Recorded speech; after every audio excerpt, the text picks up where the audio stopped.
everyone, and welcome back to my channel where I help writers like you impact the world through storytelling. So, being an indie author, as you probably know, is hard. It's very hard whenever you don't have a publishing house or some other established platform to stand on.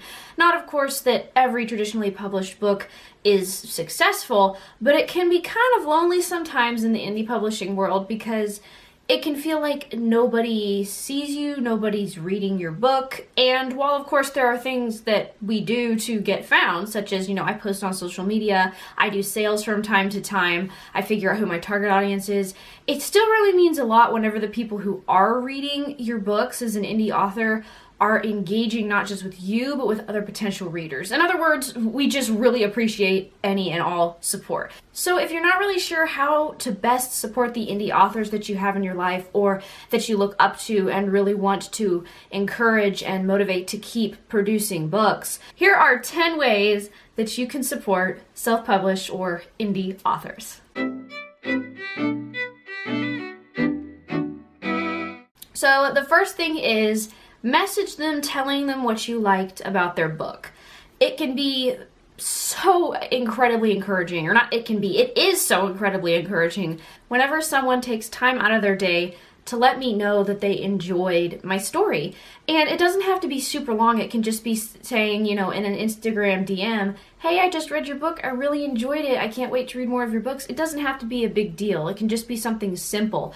But that little something is really encouraging because it means that as an author, you got your book to somebody that really enjoyed it and it was right for them. And that's just really encouraging because it can be incredibly hard to find the right readers that will enjoy your book. So that's the first thing. The second thing kind of builds off of that, and it's copy and paste that DM into a review on Amazon. If you talked about, how much you liked the book, or just even that you simply enjoyed it, go put that in a review on Amazon. Please review books on Amazon, especially self-published books. Goodreads reviews are kind of helpful too, in that Goodreads is somewhat more of a social platform, so theoretically the people who leave reviews, maybe their friends will read your book, but Amazon is even more important because that's where people are actually buying books. So leaving a review is super helpful. Obviously, if you were messaging that person, that author, and you included words like, I really loved your book, I hope you'd want to change that. Don't word reviews to the author.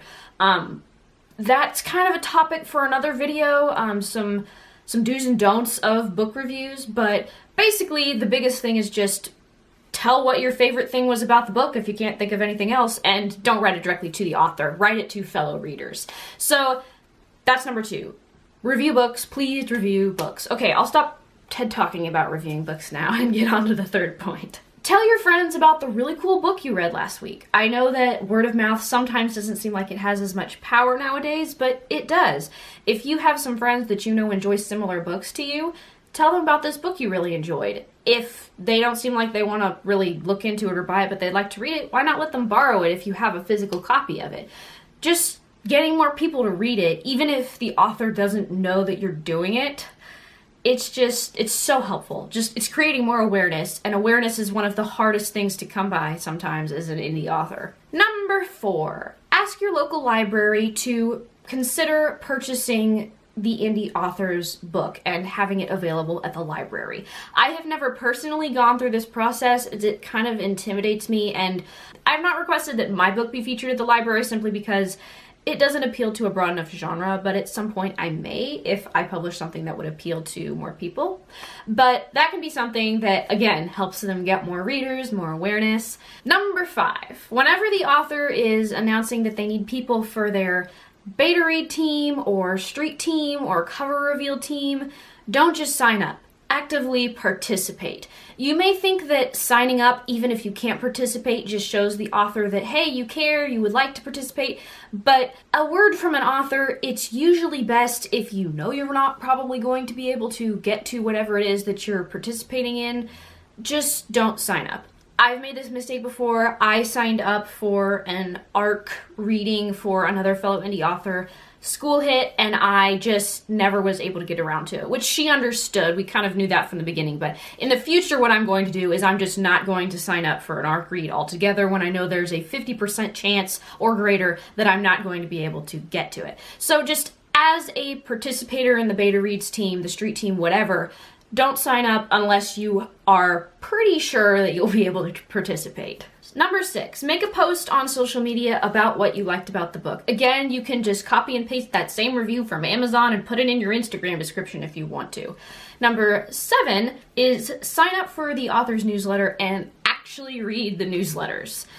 I have found that in general, at least the couple of self-published authors that I have followed, they don't send out a ton of newsletters like, the big companies that you end up signed up for do. While I can't obviously speak to everybody, you probably won't get newsletters from the indie authors that much, especially if they're not professional authors. Like, that's not what they do full time. They're not always releasing new books and what have you. So sign up for the newsletters and don't unsubscribe. Don't throw them in your junk. Make sure they're not in your junk if you're not seeing them, because sometimes that happens. And actually read them so that you can know kind of what the author is up to, because sometimes the newsletters do contain information that the author does not post on social media. So that's also just a good tip for if you like being on the inside scoop of things. Number 8, support them on Patreon, Ko-fi, I hope I'm pronouncing that correctly, or Buy Me a Coffee. These are all platforms that creators can be on, and then supporters can go and give money to the creators to help them keep doing what they're doing. As many, if not all, creators have experienced, there is not a whole lot of financial payback for creating content, whether it's YouTube or Instagram, unless you're really, really big. So sometimes having that in place and having people who actually do support you in that way can be really encouraging. Not that you should think that authors are just like out to get money, but people do need money. And a lot of times when authors are starting out, they're not making a lot more money than they're spending, if that's even the case at all, if they break even at all. So if a creator, not even just an author, but if a creator, but particularly an author that you admire, that you follow, that you like their books, has a platform like that, maybe just consider leaving a tip once or becoming like a low-tier member on Patreon to see what it's like and see if you like it. And it might not seem like a big thing. On Patreon you can do it for as little as $1 a month, I think, most of the time. It makes a difference because as more people keep supporting, then you get that group effect, the community effect, and it ultimately is very helpful for the author. So we're down to our last 2 points. So number 9 has to do with the best time to buy their book when they have a new book coming out. So authors generally go one of 2 routes. Pretty sure these are the only 2 routes: pre-order or no pre-order. So with pre-order, what that does is it helps authors get more promised sales, if you will. By having a pre-order, you've already had some people buy your book before it comes out, so that's money that you automatically know you're going to get.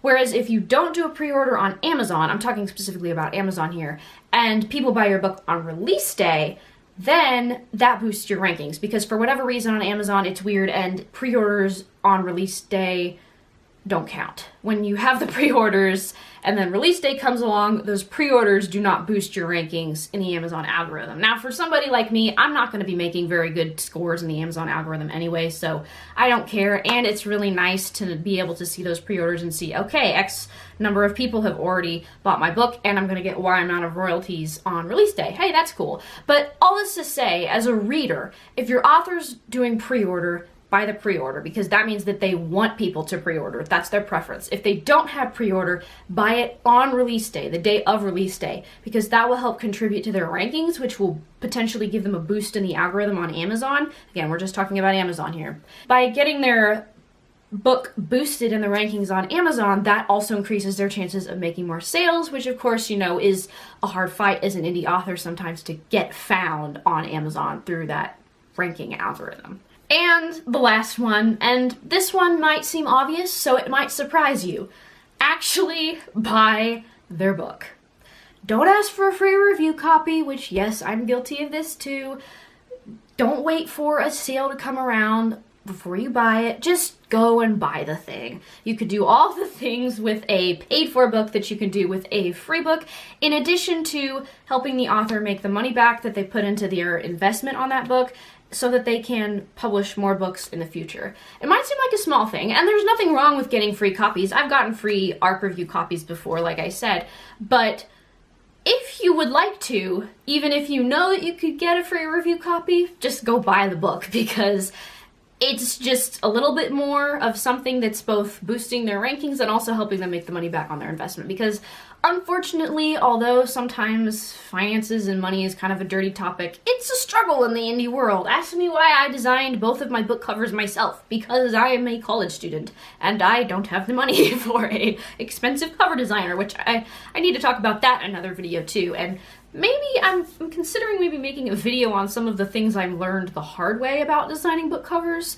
and some basic tips for if you, like me, unfortunately can't afford a cover designer and you just need to make the book cover the best that you can with your own abilities. I have thought about making a series or a video like that. It's been fairly highly requested over on my Instagram, so let me know if you'd be interested in that. But yes, there's your 10 ways to support indie authors or self-published authors, whatever you want to call it, and help them continue to put out more content, more books in the future. Thanks as always for being here, and I hope that you will have a blessed day and go encourage an indie author by doing something on this list today. Bye-bye.